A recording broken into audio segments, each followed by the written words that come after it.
All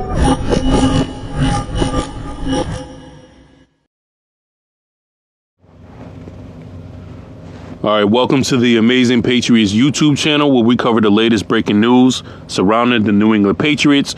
If that's what you're into, this is your favorite team, make sure you hit that subscribe button and click that notification bell to stay up to date with the New England Patriots and all the other related news. So in this first one, we're going to cover how the New England Patriots fired Jerod Mayo after finishing 4-13 in his lone season. Now, for those of you who aren't familiar with me, I used to run a channel called The Patriots Takeover, and I was one of the first ones to predict that Jerod Mayo was going to be the head coach long before it was ever announced.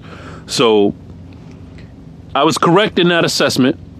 However, Jerod Mayo, unfortunately, did not last long, and we're going to find out why. So this article is coming from ESPN.com, and it states, in a surprising turn, Jerod Mayo is out after 1 year as head coach of the New England Patriots, the team announced on Sunday. The Patriots finished the 2024 season with a 4-13 record. Mayo's 1 year tenure matches Rod Rust, who went 1-15 in 1990 for the shortest in franchise history. Now, this is a quote coming from Robert Kraft. It's a little long, so bear with me. It says, quote, "For me personally, this is one of the hardest decisions I've ever had to make. I've known Jerod for 17 years. He earned my respect and admiration as a rookie in 2008 and throughout his career for his play on the field, his leadership in the locker room, and the way he conducted himself on the field in our community. When he joined our coaching staff, his leadership was even more evident as I saw how the players responded to him. When other teams started requesting him to interview him, I feared we would lose him and committed to making him our next head coach. Winning our season opener on the road at Cincinnati only strengthened my convictions. Unfortunately, the trajectory of our team's performances throughout the season did not ascend as I had hoped." End quote. Now, for me, I believe that Robert Kraft has some unrealistic expectations of what this team was actually going to be and Jerod Mayo's potential performance. And that is all due to the success that we've received from Bill Belichick and Tom Brady. Now, I remember reporting before on my other channel how Jerod Mayo was going to be interviewed for the Carolina Panthers job. Now, you believe with that you will. You can believe that it was a serious offer or not. However, that was a rumor that was floating out there at the time. So Robert Kraft is showing that he jumped on it. But I believe that this was something that was already in succession before when Bill Belichick was going to step away. I believe that was already a thing that was going to happen.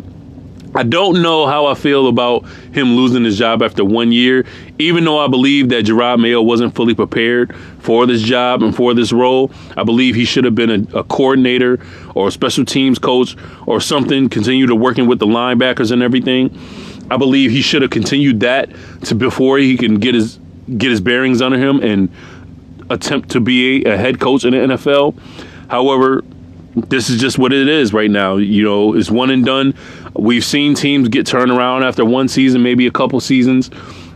I think Robert Kraft is trying to go after somebody who's going to turn his team around, but we just don't have the talent on the team to be able to turn it around as fast as somebody like what we believe Ben Johnson is going to be able to do or Mike McDaniel did in Miami. There's certain people who can do that, to have that type of cachet. Jerod Mayo was not one of those guys. So I don't know who's going to be out there and who's going to be available. But we need not only a head coach, but a head coach who is a team builder, because it's going to take some time, a few years, for us to be able to get a position, to be able to get players, and to turn this thing around to be a competitive football team again. So I would like to know you guys' thoughts in the comments down below, who you believe our next head coach should be, who will be able to build a team builder and actually turn this thing around in the next 2 to 3 years. So hit that subscribe button. Hit that like button on this channel and hit the notification bell as well to stay up to date for the latest New England Patriots news, as we just covered this one, how the New England Patriots have fired Jerod Mayo after his only one season. I'll see you on the next one, man. Peace.